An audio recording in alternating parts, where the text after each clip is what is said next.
টিফিনে কিছু তেমন কিছু করলাম না, শুধু করলাম গরম গরম রুটি। এই যে এখন তোমাদের দাদা ভাইয়ের রিকেটটা বাজছি। আর কালকে মা সিমুই অনেকটা পাঠিয়েছিল, কালকে খেয়েও রয়েছে। আর এখানে মিষ্টিও পাঠিয়েছিল, আর কেকটা রিক ভালোই নিয়ে গেছিলো।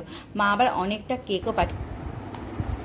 এখন কেকটা খাচ্ছি, কেকটা কিন্তু রিক নিয়ে গেছিলো, বেশ ভালো ছিল। কালকেও খাওয়া হয়েছে, আজকে একটুখানি বেঁচেছে, বুঝতেই পারছো। মা অনেকটা পাঠিয়ে দিয়েছিল, মা প্রায় পাঠিয়ে দিয়েছিল, আমি যাইনি। আর বেশ ভালো কেকটা।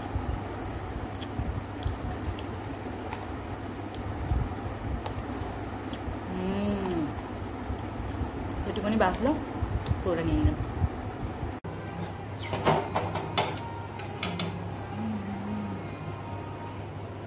আর একটু ভাত হবে।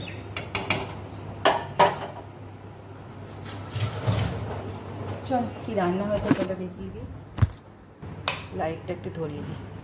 চলো, এখানে করে নিয়েছি সোয়াবিন, এটা রিকের নিরামিষের দিন হয়। পাঁপড় ভাজা, এই যে পাঁপড় ভেজে নিয়ে নিয়েছি। আজকে তোমাদের দাদাভাই এইরকম পাঁপড় এনেছিল, মানে বড় বড় না, ছোট ছোট এরকম পাঁপড়। আর এটা করেছি, এখানে করেছি বিউলির ডাল, বিউলির ডাল করেছি একদম, এই যে বিউলির ডাল, আদা মৌরি বাটা দিয়ে বিউলির ডাল। পোস্ত, পোস্তটা দিয়ে করেছি ডাঁটা দিয়ে, ঝিঙে দিয়ে, আলু দিয়ে। ডাঁটা ঝিঙে আলু, প্রথমে আলুগুলোকে একটু ভাবিয়ে জলটা ফেলে নিয়েছি, তারপর পোস্ত দিয়ে করেছি। ডাঁটা ঝিঙে আলু পোস্ত। আর এই পোস্ত দিয়ে বিউলির ডাল দিয়ে ভাত খেতে ও তো জমে যায়, একদম একদম জমে যায়। ভাতটা এখনো হয়নি, ভাত লাইটটা বন্ধ করলাম, ভাতটা এখনো হয়নি। ভাতটা হয়ে গেলে দিয়ে দেবো। এদিকে আমি আজকে অনেক গোছাবো, আজকে রান্নাঘরটা গোছাবো, রান্নাঘরটা সব বাসনপত্রগুলো মানে পোছাপুছি করবো। খাওয়া দাওয়ার পরে এই কাজগুলো করতে হবে, সমস্ত কিছু কৌটো টোটোগুলো না। দিকে অর্ডার দিয়েছিল, জন্মদিনে অনেক টাকা পেয়েছিল, সেই টাকা দিয়ে অর্ডার দিয়েছিল। এখন ডেলিভারি বয় এসছে, আমাদের দেখাচ্ছি কি নিচ্ছে,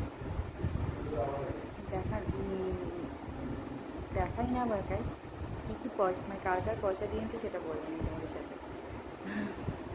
এই যে চলে এসছে,